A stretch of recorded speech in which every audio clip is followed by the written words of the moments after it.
Hi friends, ಎಲ್ರಿಗೂ ನಮಸ್ತೆ. Welcome back to Deepika lifestyle and blogs. ಎಲ್ಲರೂ ಹೇಗಿದ್ದೀರಾ? ನಾನು ಚೆನ್ನಾಗಿದ್ದೀನಿ. ಐ ಹೋಪ್ ನೀವೆಲ್ಲರೂ ಚೆನ್ನಾಗಿದ್ದೀರಾ ಅಂತ ಅಂದ್ಕೊಂಡಿದ್ದೀನಿ. ಈ ವಿಡಿಯೋನ ಫಸ್ಟಿಂದ ಕೊನೆವರೆಗೂ ಸ್ಕಿಪ್ ಮಾಡಿದೆ ನೋಡಿ. ನಿಮ್ಗೆ ಇಷ್ಟ ಆದರೆ ಲೈಕ್ ಕೊಡೋದನ್ನು ಖಂಡಿತ ಮರಿಬೇಡಿ. ನಾನಿವಾಗ ತಿಳಿಸ್ಕೊಡ್ತಾ ಇದ್ದೀನಿ ಮಕರ ರಾಶಿ ಬಗ್ಗೆ. ನಿಮ್ಗೆ ಈ ವಿಡಿಯೋ ಇಷ್ಟ ಆದರೆ ಓಂ ಶನಿ ದೇವಾಯ ನಮಃ ಅಂತ ಕಮೆಂಟ್ ಮಾಡಿ. ತನ್ನ ಬಗ್ಗೆ ಏನೇನೂ ಸಹ ಯೋಚನೆ ಮಾಡದೆ ನನ್ನ ಕುಟುಂಬ, ನನ್ನ ಸಂಸಾರ, ನನ್ನ ಮಿತ್ರರು ಅಂತ ಒಂದು ತಮ್ಮ ಜೀವನವನ್ನೇ ತ್ಯಾಗ ಮಾಡಿ ಯಾವುದೇ ಒಂದು ಹೋರಾಟದ ಮನೋಭಾವನೆಯಲ್ಲಿ ಎದ್ದು ನಿಂತಹ ಒಂದು ರಾಶಿಯವರು ಅಂತಂದರೆ ಅದು ಮಕರ ರಾಶಿ ಅಂತ ಹೇಳಲಾಗುತ್ತೆ. ಎಲ್ಲರಿಗೂ ನಮಸ್ಕಾರ. ಇವತ್ತು ನಾನು ಜುಲೈ ಟು ಡಿಸೆಂಬರ್ ತಿಂಗಳವರೆಗೆ ಈ ಮಕರ ರಾಶಿಯವರ ಭವಿಷ್ಯ ಹೇಗಿದೆ ಅನ್ನೋದನ್ನು ಹೇಳುವಂಥದ್ದು ಒಂದು ವಿಶೇಷವಾದಂತಹ ಒಂದು ಕಾರ್ಯಕ್ರಮವನ್ನು ಹೊತ್ತುಕೊಂಡು ಬಂದಿದ್ದೇನೆ. ಹಾಗಾಗಿ ಜುಲೈಯಿಂದ ಒಂದು ಡಿಸೆಂಬರ್ವರೆಗೆ ಏನೆಲ್ಲ ನಡೀತದೆ ನಿಮ್ಮ ಜೀವನದಲ್ಲಿ ಅಥವಾ ನೀವು ಏನೆಲ್ಲ ಮಾಡಬೇಕಾಗುತ್ತದೆ ಅನ್ನೋವಂಥದ್ದನ್ನು ಹೇಳುವಂಥದ್ದು ಈ ವಿಡಿಯೋದಲ್ಲಿ. ಕೊನೆವರೆಗೂ ಈ ವಿಡಿಯೋನ ಸ್ಕಿಪ್ ಮಾಡಿದೆ ನೋಡಿ. ಈ ವಿಡಿಯೋದಲ್ಲಿ ತಿಳಿಸ್ಕೊಡ್ತಾ ಇದ್ದೀನಿ. ನಂದು ಬರೀ ಮೂರು ಕ್ವಶನ್. ಯಾರಿಗೆ ಮಕರ ರಾಶಿಯವರಿಗೆ ನಾನೇ ನಿಮಗೆ ಕ್ವಶನ್ ಕೇಳ್ತೇನೆ, ಅದರ ಉತ್ತರನ ನಾನೇ ಕೊಡ್ತೀನಿ ನಿಮಗೆ, ಆಯಿತಾ?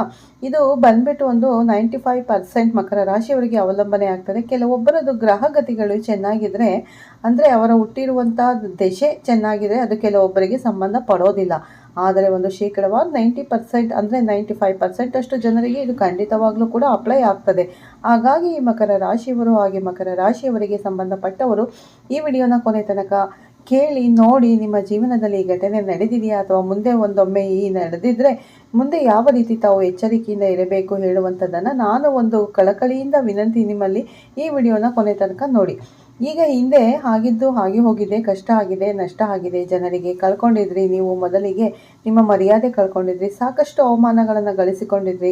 ನೀವು ಯಾರಿಂದೆಲ್ಲ ನೀವು ಅವಮಾನ ಗಳಿಸಿದ್ರಿ ಅಂತಂದರೆ ಅರ್ಥ ಮಾಡ್ಕೊಂಡಿದ್ರೆ ಅನಿಸುತ್ತೆ ಆ ಅವಮಾನಗಳು ಎಷ್ಟು ಅಂತ. ಕಳಿಸಿಕೊಳ್ತಾನೇ ಇರ್ತೀರಿ, ಅವರಿಗೂ ಕೊಡಬೇಕಲ್ವಾ? ನೀವು ಕೊಡುವಂಥ ಸಮಯ ಬಂದ್ಬಿಟ್ಟಿದೆ. ಈ ಜುಲೈಯಿಂದ ಡಿಸೆಂಬರ್ ತಿಂಗಳು ನಿಮಗಾಗಿ ಕಾಯ್ಕೊಂಡು ಕೂತಿದೆ. ಇನ್ನೇನಿದ್ರು ಅವಕಾಶಗಳು ಬರ್ತಾನೆ ಇರುತ್ತೆ. ಕೆಲವೊಂದಿಷ್ಟು ಕಮೆಂಟ್ಗಳು ನನಗೆ ಬಂದಿತ್ತು, ನೀವು ಹೇಳ್ತಾನೆ ಇದ್ರಿ ಚೆನ್ನಾಗಾಗುತ್ತೆ ಅಂತ. ಬಟ್ ಏನೂ ಆಗೋದಿಲ್ಲ, ದುಡ್ಡು ಕಾಸು ನನ್ನ ಕೈಯಲ್ಲಿ ನಿಲ್ಲೋದಿಲ್ಲ ಅಂದ್ಕೊಂಡು ನಿಮಗೆಲ್ಲ ಒಂದು ಕಿವಿ ಮಾತು. ನನ್ನದು ದುಡ್ಡು ಬರಲಿಲ್ಲ, ದುಡ್ಡು ಬರ್ತಾ ಇಲ್ಲ ಹೇಳುವಂಥದ್ದು ನಿಮಗೆ ಗೊತ್ತಿರುವಂಥ ವಿಚಾರ.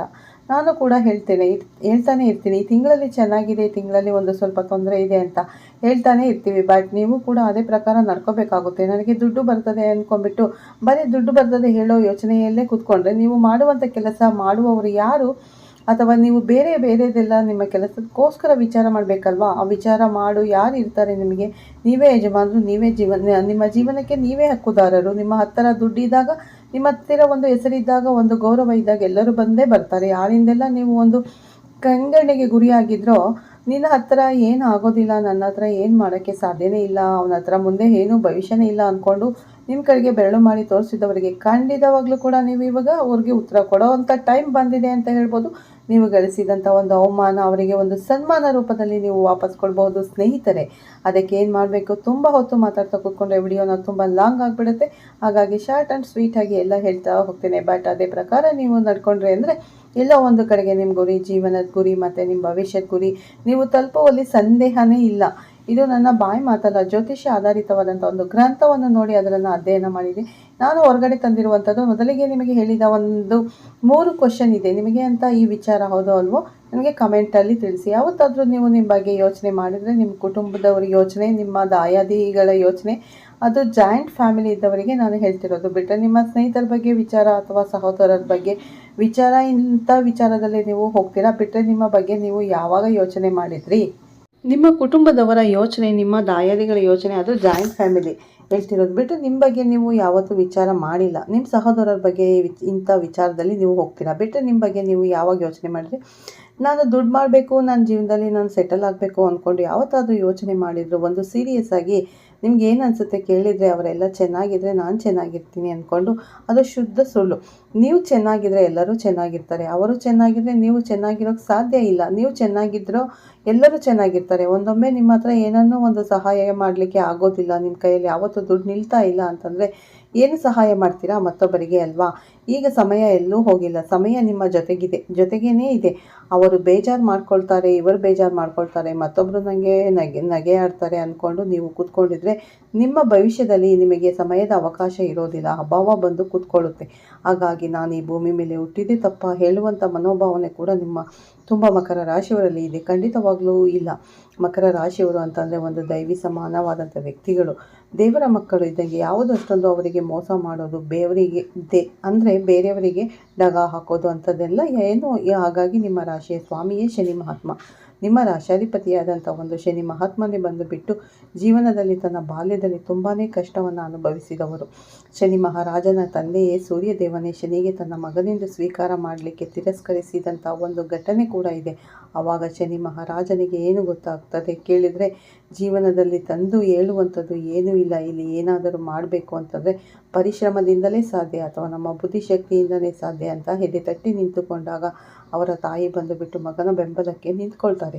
ಯಾವತ್ತಿದ್ರೂ ಕೂಡ ಈ ಮಕರ ರಾಶಿಯವರು, ನೀವು ನಿಮಗೆ ಅರಿವಿರಬಹುದು, ನಿಮ್ಮ ತಂದೆಯವರು ಎಷ್ಟೇ ಸಪೋರ್ಟಿವ್ ಆದರೂ ಕೂಡ ನಿಮ್ಮ ಮನೆಯಲ್ಲಿ ತಾಯಿ ಮಾಡಿದಷ್ಟು ಸಪೋರ್ಟ್ ಬೇರೆ ಯಾರೂ ಮಾಡಲಿಕ್ಕೆ ನಿಮಗೆ ಸಾಧ್ಯನೇ ಇಲ್ಲ ಅಲ್ವಾ. ಹಾಗಾಗಿ ತಾಯಿ ಬಂದು ಬೆನ್ನೆಲುಬಾಗಿ ನಿಂತಾಗ ಶನಿ ಮಹಾತ್ಮನಿಗೆ ಗೊತ್ತಾಗಿರೋದು ಒಂದೇ, ನಾನು ಪರಿಶ್ರಮದಿಂದ ಕೆಲಸ ಮಾಡಿದರೆ ನನ್ನ ಹತ್ರ ಇರುವಂಥ ಒಂದು ಕಬ್ಬಿಣದ ತುಂಡು ಕೂಡ ಚಿನ್ನದಂತೆ ಪ್ರಕಾಶಮಾನವಾಗಿ ಜನರಿಗೆ ತೋರಿಸಬಹುದು, ಈ ಸಮಾಜಕ್ಕೆ ತೋರಿಸಬಹುದು. ಅದರಲ್ಲಿ ನಾನು ಒಂದು ವಿಜಯ ಸಾಧಿಸಬಹುದು, ಅದರಲ್ಲಿ ನಾನು ಒಂದು ಗೆಲುವು ಸಾಧಿಸಬಹುದು ಹೇಳುವಂಥದ್ದು ಸ್ವತಃ ನಿಮ್ಮ ರಾಶಾಧಿಪತಿ ಶನಿ ಮಹಾರಾಜನಿಗೆ ಗೊತ್ತಾದಂತೆ ಸಂಗತಿ ಇದು. ಹಾಗಾಗಿ ಪ್ರತಿಯೊಬ್ಬ ಮಕರ ರಾಶಿಯಲ್ಲಿ ಹುಟ್ಟಿದಂಥ ವ್ಯಕ್ತಿಗಳು ಕೂಡ, ಅದು ಗಂಡಾಗಿರಲಿ ಹೆಣ್ಣಾಗಿರಲಿ, ನಿಮ್ಮ ಪರಿಶ್ರಮವೇ ನಿಮ್ಮ ಬುದ್ಧಿಶಕ್ತಿಯೇ ನಿಮಗೆ ಭವಿಷ್ಯಕ್ಕೆ ಬುನಾದಿಯಾಗಿರುವಂಥದ್ದು. ಈ ಗ್ರಹ ಒಳ್ಳೇದು ಮಾಡ್ತಾರೆ, ಆ ಭಗವಂತ ಒಳ್ಳೇದು ಮಾಡ್ತಾನೆ ಅಂದ್ಕೊಂಡು ನೀವು ಕೂತ್ಕೊಂಡಿದ್ರೆ ಮನೆಯಲ್ಲೇ ಕೂತ್ಕೊಂಡಿರ್ತೀರಿ, ಆಲಸ್ಯದಲ್ಲಿ ಆಲಸ್ಯಗಳಾಗ್ತೀರ. ಹಾಗಾಗಿ ಈಗ ಬಂದಂತಹ ಜುಲೈ ಇದು ಯುದ್ಧ ಭೂಮಿ ಅಂತ ಇಟ್ಕೊಳ್ಳಿ. ನೀವು ಯುದ್ಧ ಭೂಮಿಯಲ್ಲಿ ನೀವು ಹೋರಾಟ ಮಾಡಲೇಬೇಕು. ನೀವಿಲ್ಲಿ ಎದ್ದು ನಿಂತುಕೊಳ್ಳುವಂಥ ಸಮಯ ಇದು, ಹೋರಾಟ ಮಾಡುವಂಥ ಸಮಯ ಇದು. ಹೋರಾಟ ಅಂದರೆ ಮೋಸದ ದಾರಿ ಹಿಡಿಬೇಡಿ, ಅಥವಾ ಬೇರೆಯವರಿಗೆ ನೀವು ಕೊಡಬೇಡಿ. ನಿಮ್ಮ ಭವಿಷ್ಯದ ರೂಪಣೆಗೆ ನೀವು ಹೋರಾಟಕ್ಕೆ ಇಳಿಯಲೇಬೇಕಾದಂಥ ಪರಿಸ್ಥಿತಿ ಈ ಮಕರ ರಾಶಿಯವರಿಗೆ ಬಂದಿದೆ. ತುಂಬ ಜನರ ಲೈಫ್ ಸೆಟಲ್ ಆಗಲಿಲ್ಲ ಅಂತ ಹೇಳಿ ನಿಮಗೆ 40ರಿಂದ 45 ವರ್ಷ ಆಗೋಗಿದೆ. ಈ ಕಲಿಗಾಲದಲ್ಲಿ ಮನುಷ್ಯ ಬದುಕ್ತಾ ಇರುವಂಥದ್ದು ಎಷ್ಟು, ಅಥವಾ ವಯಸ್ಸು ಎಷ್ಟಿದೆ ಈಗ, 40ರಿಂದ 42 ವರ್ಷದಲ್ಲೂ ನೀವು ಸೆಟ್ಲ್ ಆಗಲಿಲ್ಲ ಅಂತಂದರೆ ನೀವು ಸೆಟ್ಲ್ ಆಗಲೇಬೇಕಾಗಿರುವಂಥ ಅನಿವಾರ್ಯ ಪರಿಸ್ಥಿತಿ ನಿಮ್ಮ ಪಾಲಿಗಿದೆ ಅಲ್ವಾ. ಅದಕ್ಕೆ ನೀವು ಎದೆ ತಟ್ಟಿ ನಿಂತ್ಕೊಳ್ಬೇಕಾಗುತ್ತೆ. ನೀವು ಮಾಡ್ತಿರುವಂಥ ಕೆಲಸದಲ್ಲಿ ಸ್ವಲ್ಪ ಬಲಿಷ್ಠವಾಗಬೇಕಾಗುತ್ತೆ. 4 ಜನರು ಏನೇ ಹೇಳಿದರೂ ಕೂಡ ನೀವು ಮನಸ್ಸಿಗೆ ಬೇಜಾರು ಮಾಡಿಕೊಂಡು ತಲೆ ಕೆಳಗೆ ಮಾಡಿಕೊಂಡು ನಿಂತ್ಕೊಳ್ಳುವಂಥ ಒಂದು ಸಮಯ ಹೊರಟು ಹೋಗಿದೆ. ಮಕರ ರಾಶಿಯವರಿಗೆ ತಲೆ ಎತ್ತಿ ನಿಂತು ಅವರಿಗೆ ಪ್ರತ್ಯುತ್ತರ ನೀವು ಕೊಡಲೇಬೇಕು. ಕೊಟ್ಟಿಲ್ಲ ಅಂತಂದರೆ ನಿಮ್ಮ ಹತ್ರ ಏನು ಮಾಡಲಿಕ್ಕೂ ಸಾಧ್ಯನೇ ಇಲ್ಲ. ನೀವು ಅಂತ ಉತ್ತರ ಕೊಟ್ಟಾಗಲೇ ಜನರು ನಿಮ್ಮ ಕಡೆಗೆ ನೋಡುವಂಥದ್ದು. ಅವರು ಕೆಂಪು ಕಣ್ಣು ಮಾಡಿಕೊಂಡಾದರೂ ನೋಡಲಿ, ಅಥವಾ ಬಿಳಿ ಕಣ್ಣಲ್ಲೇ ನೋಡಲಿ, ನಿಮಗೆ ಏನಾಗುವಂಥದ್ದು ಏನಿಲ್ಲ. ನಿಮ್ಮ ಜೀವನವನ್ನು ನಿಮ್ಮ ರೂಪಣೆ ಮಾಡ್ಕೋಬೇಕಾಗುತ್ತೆ.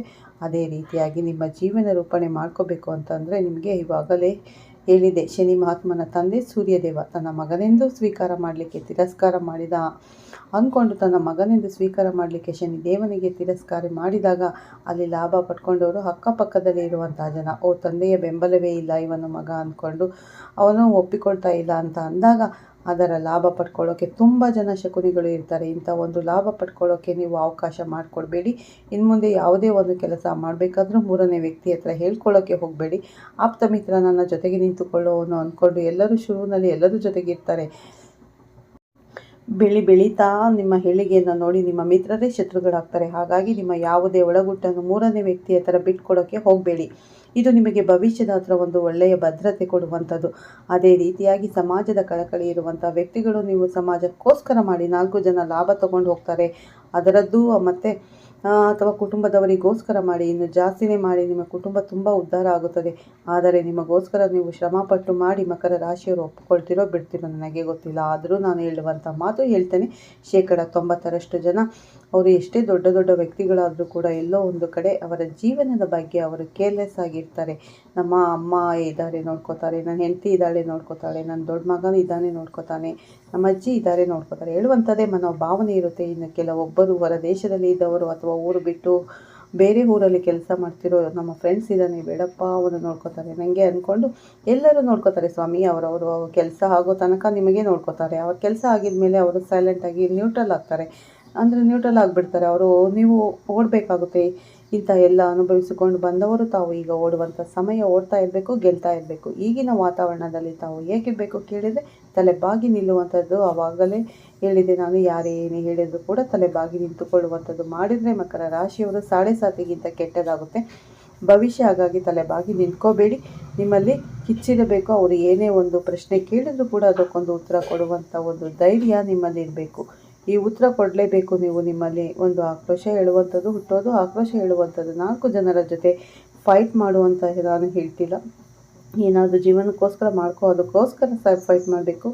ನೀನು 4 ಜನರಿಗೆ ಬೆದರಿಕೆ ಹಾಕುವಂಥದ್ದು ಆಕ್ರೋಶ ಅಲ್ಲ. ನಿನಗೋಸ್ಕರ ನಿನ್ನ ಮನಸ್ಸಿನ ಹತ್ತಿರ ನೀನು ಬಂದುಬಿಟ್ಟು ಒಂದು ಫೈಟ್ ಮಾಡುವಂಥದ್ದು ಅಥವಾ ನಿನ್ನ ಬುದ್ಧಿಶಕ್ತಿ ಜೊತೆ ಫೈಟ್ ಮಾಡುವಂಥದ್ದು. ಈ ವಿಡಿಯೋದಲ್ಲಿ ಜುಲೈ ಟು ಡಿಸೆಂಬರ್ ಮಧ್ಯೆ ಗ್ರಹಗಳ ಬದಲಾವಣೆ ಏನಿದೆ ಅದು ನೋಡಬೇಕಲ್ವ. ನಾನು ನೇರ ಹೇಳ್ತಾ ಇದ್ದೀನಿ ಏನೆಲ್ಲ ಫಲ ಇದೆ, ಯಾವ ರೀತಿ ನೀವು ನಡ್ಕೋತಾ ಹೋಗಬೇಕು ಅಂತ ಹೇಳ್ತಿದ್ದೀನಿ. ಗ್ರಹಗಳ ಬದಲಾವಣೆ ಆಧಾರಿತವಾಗಿ ಇಷ್ಟೊತ್ತು ನಾನು ಮಾತಾಡಿರೋದು ಹೇಳ್ತೇನೆ. ಪಾಯಿಂಟ್ಗಳ ಗ್ರಹ ಬದಲಾವಣೆ ಯಾವ ರೀತಿ ಇರುತ್ತೆ ಮತ್ತು ಆ ಗ್ರಹಕ್ಕೆ ಸಂಬಂಧಪಟ್ಟಾಗ ನೀವು ಯಾವ ರೀತಿ ಇರಬೇಕಾಗುತ್ತೆ ಅಂತ. ಜುಲೈ 13ನೇ ತಾರೀಕು ಶನಿದೇವ ವಕ್ರಿ ಆಗುವಂಥದ್ದು ಇಲ್ಲಿ ಎಲ್ಲಿಯವರೆಗೆ ಹೇಳಿದೆ, ನವೆಂಬರ್ 28ರವರೆಗೆ ಇರುತ್ತೆ. ಆದರೆ ಇದನ್ನು ಬಲವಂತವಾಗಿ ಅದು ಎಲ್ಲಿಯವರೆಗೆ ಅಂದರೆ ನವೆಂಬರ್ 28ರವರೆಗೆ ಇರುತ್ತೆ. ಇದರಿಂದ ಏನೆಲ್ಲ ಲಾಭ ಸಿಗ್ತದೆ, ವಕ್ರಿ ಅಂತ ಕೊಂಡ್ಲೇನೆ ನಷ್ಟ ಅಂದ್ಕೊಂಡು ನೀವು ತಿಳ್ಕೊಳ್ಳೋಕೆ ಹೋಗಬೇಡಿ. ಅದು ಪ್ರತಿಯೊಂದು ರಾಶಿ ಆಧಾರಿತವಾಗಿರುತ್ತದೆ. ವಕ್ರಿ ಅಂದುಕೊಂಡಲೇ ನಷ್ಟ ಅಲ್ಲ. ಇದರಿಂದ ಏನೆಲ್ಲ ಲಾಭ ಸಿಗ್ತದೆ, ಲಾಭ ಅಂದರೆ ಯಾರೋ ಬಂದು ದುಡ್ಡು ಕೊಡುವಂಥದ್ದಲ್ಲ. ಏನೋ ಒಂದು ನಾನು ಹೇಳ್ತಾ ಏನೇ ವಿಡಿಯೋ ಸ್ವಲ್ಪ ಇಂಟ್ರೆಸ್ಟಿಂಗ್ ಆಗಿದೆ, ಖಂಡಿತವಾಗ್ಲೂ ನೀವು ಕೇಳ್ತಾ ಹೋಗಿ. ನಿಮ್ಮ ನಾಲಿಗೆ ಸ್ವಲ್ಪ ಉದ್ದ ಆಗುವಂಥದ್ದು. ಇಷ್ಟು ದಿನ ಯಾರಾದರೂ ಏನನ್ನು ಅಂದ್ಕೊಳ್ತಾರೆ, ಅವ್ರು ದೊಡ್ಡವರು ಇವನು ಚಿಕ್ಕವನು, ಅವರು ದೊಡ್ಡವರು ಇವರು ಚಿಕ್ಕವರು, ನಮ್ಮ ಸರು ನಮ್ಮ ಬಾಸು ಅಂದ್ಕೊಂಡ್ಬಿಟ್ಟು ಸ್ವಲ್ಪ ಮರ್ಯಾದೆ ಗೌರವ ನೀವು ಇಟ್ಕೊಂಡು ರೆಸ್ಪೆಕ್ಟ್ ಜಾಸ್ತಿ ಇತ್ತು. ಆದರೆ ಈಗ ಕಾಲ ಬದಲಾದಂಗೆ ನಿಮ್ಮ ನಾಲಿಗೆನೂ ಬದಲಾಗ್ತಾ ಹೋಗ್ತದೆ. ಒಂದು ಸ್ವಲ್ಪ ಉದ್ದ ಆಗುವಂಥದ್ದು. ಮುಕ್ತವಾಗಿ ಮಾತಾಡ್ತೀರಾ ಧೈರ್ಯದಿಂದ. ಆ ಧೈರ್ಯ ಶನಿ ಮಹಾತ್ಮ ಕೊಡ್ತಾನೆ. ಮುಕ್ತವಾಗಿ ಓಪನ್ ಫೇಸ್ ಟು ಫೇಸ್ ಮೊದಲೇ ಬಂದುಬಿಟ್ಟು ಮಕರ ರಾಶಿಯವರು ಸ್ಟ್ರೈಟ್ ಫಾರ್ವರ್ಡ್ ಒಂದು ಸ್ವಲ್ಪ ಶಾರ್ಟ್ ಟೆಂಪರ್. ಅದರಲ್ಲೂ ಶ್ರವಣ ನಕ್ಷತ್ರದ ಅವರು ತುಂಬ ಶಾರ್ಟ್ ಟೆಂಪರ್ ಇರ್ತಾರೆ, ತುಂಬ ಓಪನ್ ಆಗಿ ಮಾತಾಡ್ತಾರೆ. ನಾಲ್ಗೆ ಉದ್ದವಾದಾಗ ನಿಮ್ಮ ಮಾತು ನಿಮ್ಮ ಕಂಟ್ರೋಲಲ್ಲಿ ಇರಲಿ. ಮಿತವಾಗಿ ಮಾತಾಡಿ, ಮುಕ್ತವಾಗಿ ಮಾತಾಡಿ. ಖಂಡಿತವಾಗ್ಲೂ ನಿಮ್ಮ ಕೆಲಸ ಆಗ್ತದೆ. ನಿಮ್ಮ ಹಕ್ಕಿಗಾಗಿ ಹೋರಾಟ ಮಾಡುವಂಥ ಸಮಯ ಇದು.